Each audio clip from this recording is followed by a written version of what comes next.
Vamos a continuar trabajando con el tema que comenzamos la semana pasada, que es justamente el cálculo de probabilidades. Antes de continuar, vamos a repasar un poquito lo que charlamos la clase pasada. Habíamos mencionado que la teoría de la probabilidad es la parte de la matemática que se encarga justamente de estudiar los fenómenos o experimentos aleatorios.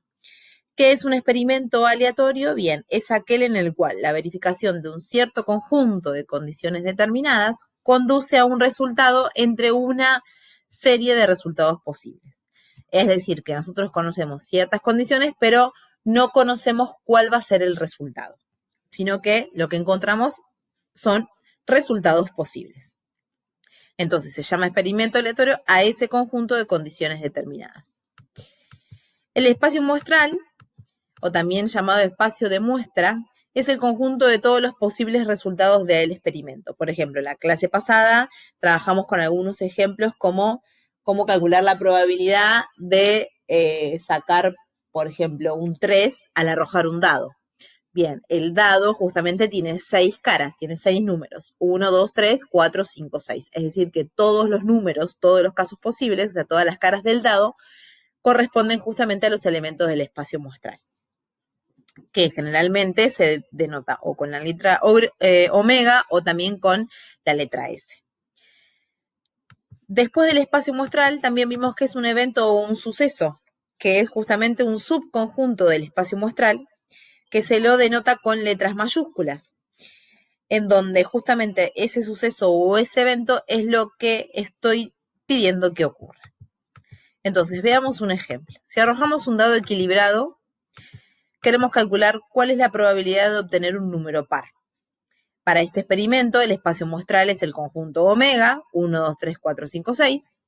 Y si deseamos calcular la probabilidad del evento A, correspondiente a un número par, es decir, la probabilidad de A, entonces, los casos favorables, o sea que sea par, serían 2, 4 y 6.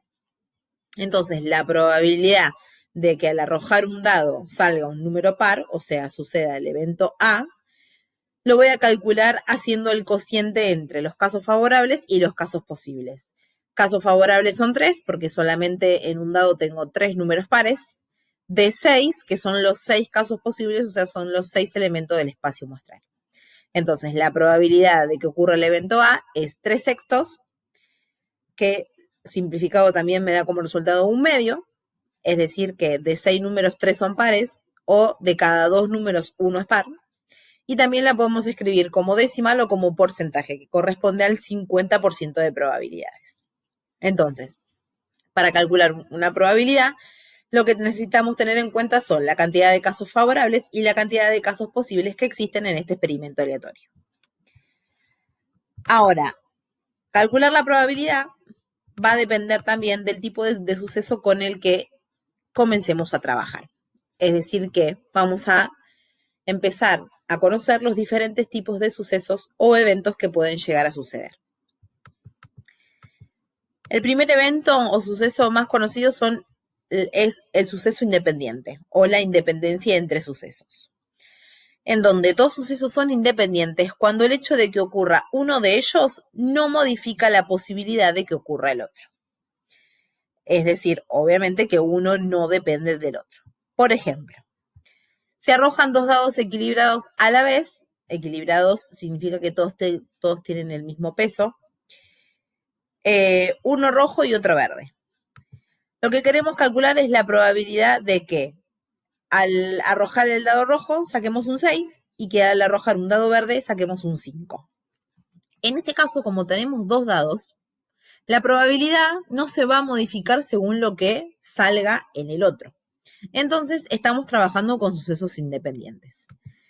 Entonces, para obtener la probabilidad de sacar un 5 y un 6, o sea que quiero que ocurran ambos sucesos a la vez, y que además de que ocurran ambos sucesos, ninguno dependa del otro, para calcular ese tipo de probabilidades se van justamente a multiplicar la probabilidad de cada uno de los eventos por separado. Es decir, la probabilidad de obtener un 6 es una de 6.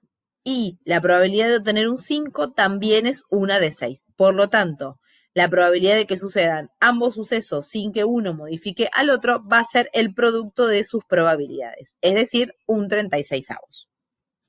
Solo cuando dos sucesos son independientes se cumple que la probabilidad de que ocurran ambos sucesos, es decir, uno y el otro, es igual al producto de las probabilidades. Simbólicamente se lo escribe de esta manera.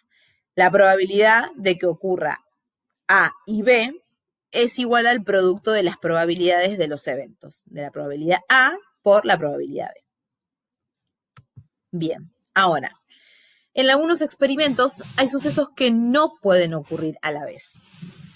A estos sucesos se los denominan sucesos incompatibles.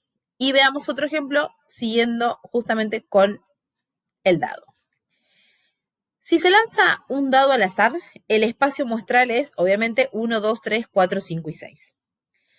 A partir de eso se pueden calcular algunos sucesos posibles y sus probabilidades. Por ejemplo, el suceso obtener el número 5, la probabilidad va a ser de un sexto. Obtener un número par, lo vimos en el ejemplo anterior, era 3 sextos o un medio.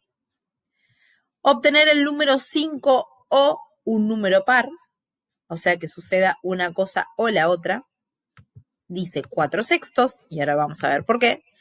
Y obtener el número 5 o un número impar, todavía no sabemos cómo calcularlo. Bien. Los sucesos obtener el número 5 o un número par serían sucesos incompatibles, porque no tienen ningún elemento en común.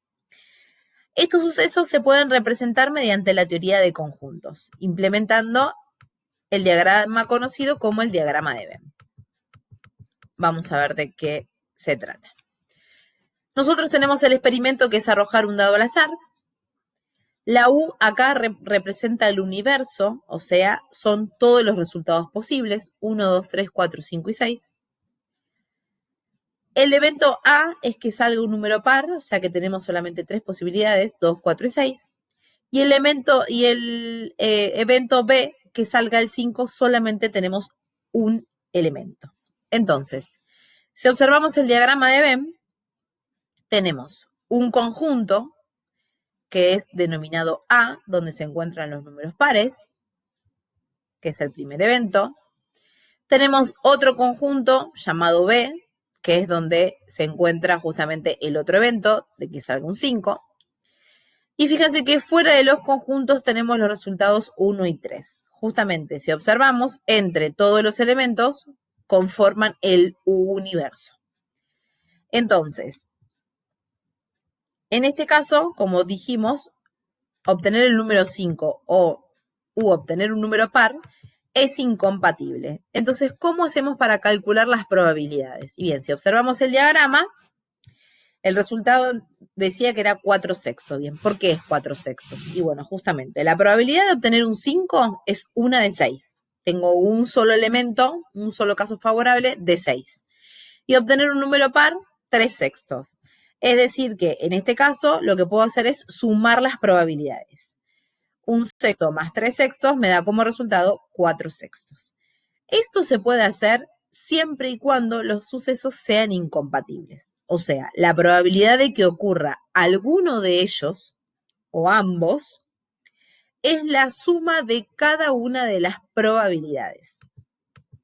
Entonces, si A y B son incompatibles, es decir, que ocurra alguno de ellos o ambos, la probabilidad se calcula mediante la suma entre la probabilidad de cada evento. La probabilidad de obtener un 5 y la probabilidad de obtener un número par.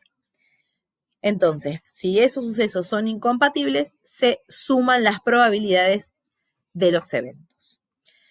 Sin embargo, los sucesos obtener el número 5 y un número impar no son incompatibles, ya que pueden ocurrir juntos. ¿Qué significa? 5 también es un número impar. Entonces, para calcular la probabilidad de que ocurra alguno de esos sucesos o ambos, debemos sumar las probabilidades y descontarle la probabilidad de que ocurran los dos casos a la vez. En este caso, lo vamos a volver a graficar mediante un diagrama de conjuntos y vamos a ver cuál es la diferencia. Tenemos nuevamente el universo, que son los 6 números. Tenemos el conjunto A, que son los números impares, 1, 3 y 5. Y fíjense que el 5 se encuentra en el medio. Y tenemos el conjunto B, que era que sea impar. Que sea 5. Entonces, justamente que sea impar y que sea 5 es un elemento que se comparte entre los dos conjuntos. Por eso el 5 queda en la intersección entre los dos conjuntos. Y fuera de los conjuntos tenemos el 2, 4 y 6, que son los números pares. Entonces, en este caso, estos sucesos, el de obtener el número 5 y un número impar, no son incompatibles. Entonces, ¿cómo hacemos para calcular las probabilidades? Obviamente no se suma como en el caso anterior, sino que lo que vamos a tener que hacer es cuando comparten un determinado elemento, ¿sí?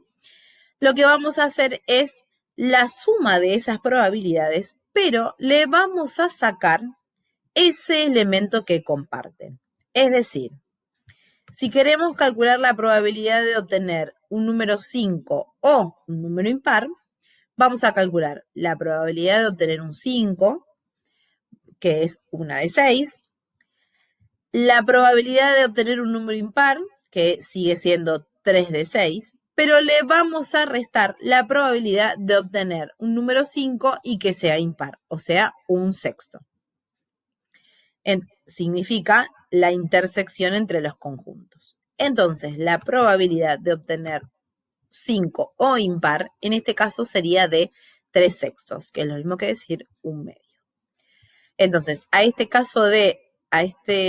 tipo de sucesos se los denomina no incompatibles o compatibles, como lo quieran decir ustedes, y para calcular la probabilidad debemos calcular la suma de las probabilidades por separado y sacarle la probabilidad de que ocurran los sucesos a la vez. Entonces tenemos los sucesos independientes, los sucesos que son incompatibles, que al ser incompatibles se calculan mediante la suma de las probabilidades, y los sucesos que no son incompatibles, ya que pueden ocurrir juntos a la vez. Entonces se calcula la suma de las probabilidades y se le resta la probabilidad de que ocurran ambos sucesos. Por último, tenemos una propiedad que es la propiedad del complemento de un suceso A. El complemento sería el suceso A, es el suceso que ocurre cuando no ocurre el suceso A, y tienen acá con la rayita arriba que se lo denomina complemento, ¿sí? ¿Qué significa eso? Y bueno, justamente, por ejemplo, si el evento es A y es fallado, bueno, el complemento son los no fallados. Entonces, si tenemos todo el espacio muestral, nuevamente con la teoría de conjuntos, el evento A es lo que me aparece dentro del conjunto y todo lo que está afuera sería el complemento. Bien, ¿cómo hago para calcular el complemento o la probabilidad del complemento? Al espacio muestral, que es el 100% o es 1, le restamos la probabilidad de que suceda el evento A. De esta forma podemos encontrar justamente cuál es el complemento de un suceso. Hasta acá, entonces trabajamos con el complemento de un suceso, cuando dos sucesos son compatibles, cuando dos sucesos son incompatibles y la independencia entre sucesos. A partir de estos conceptos vamos a poder continuar trabajando y resolviendo las actividades que siguen a continuación.